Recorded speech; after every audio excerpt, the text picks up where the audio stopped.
Hello, ഇത് ഞങ്ങളുടെ വീട്ടിലുള്ള ഒരു 19 വർഷത്തിലധികം പഴക്കം ചെന്നിട്ടുള്ള ഒരു പ്ലാവാണ് കേട്ടോ. അത്യാവശ്യം പ്രായമായിട്ടുണ്ട്. മാത്രമല്ല ഇപ്പം അതിൻ്റെയൊക്കെ വലിയ വലിയ കൊമ്പുകളൊക്കെ ഉണങ്ങി.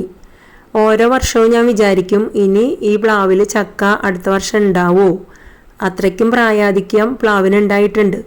പക്ഷെ എല്ലാ വർഷവും ഇപ്പോൾ കുറച്ച് വർഷങ്ങളായിട്ട് പ്ലാവ് പ്രായാധിക്യം അവശതകൾ ഇതപ്പോൾ കൊമ്പൊക്കെ ഉണങ്ങി നിൽക്കണുണ്ടോ ഉണ്ടെങ്കിലും ആ പ്ലാവിനെ കൊണ്ട് പറ്റുന്ന രീതിയിൽ നന്നായിട്ട് അതിൽ കായകൾ പിടിക്കാറുണ്ട്. ഇപ്പോൾ അതാ ഈ വർഷം ഇത്തിരി വൈകിയാണെങ്കിലും ഇതപ്പോൾ ഇതിൽ ഈ ഇടിയൻ ചക്കയ്ക്കുള്ള പാകത്തിനുള്ള ചക്കകളൊക്കെ അത്യാവശ്യത്തിന് ഇപ്പോഴതിൽ പൊട്ടിയിട്ടുണ്ട്.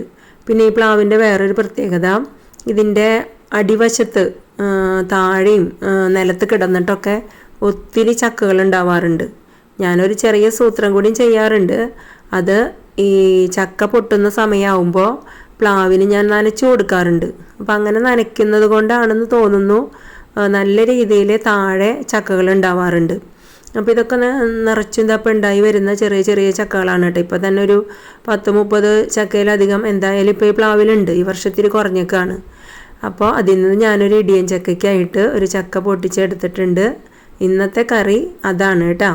അപ്പോൾ അതാ ഇതൊക്കെ കട്ട് ചെയ്ത് വെച്ചിട്ടുണ്ട്, കഴുകി വെച്ചിട്ടുണ്ട്. ഇനി ഇത് കുക്കറിലിട്ടിട്ട് വേവിച്ച് അതിൻ്റെ ആ ഒരു അല്ലികൾ പോലത്തൊക്കെ അടർത്തി കഴിഞ്ഞാൽ നല്ല ഇടിയൻ ചക്ക ഉപ്പേരി എല്ലാവർക്കും ഇഷ്ടമാണ്. ഇന്നിപ്പോൾ ഞങ്ങൾക്ക് രാവിലെ ചോറിൻ്റെ കൂടെ കഴിക്കാനായിട്ട് ഇടിയൻ ചക്ക ഉപ്പേരിയാണ് കേട്ടോ ഉണ്ടാക്കിയിട്ടുള്ളത്. അപ്പോൾ നമ്മുടെ വീട്ടിൽ ഇതുപോലെ പ്ലാവും ഇങ്ങനെയൊക്കെ വെച്ച് പിടിപ്പിച്ചിട്ടുണ്ടെങ്കിൽ നമുക്ക് നല്ല ഇടിയൻ ചക്ക ഉപ്പേരി കഴിക്കാം. അപ്പോൾ ശരി, ഓക്കേ.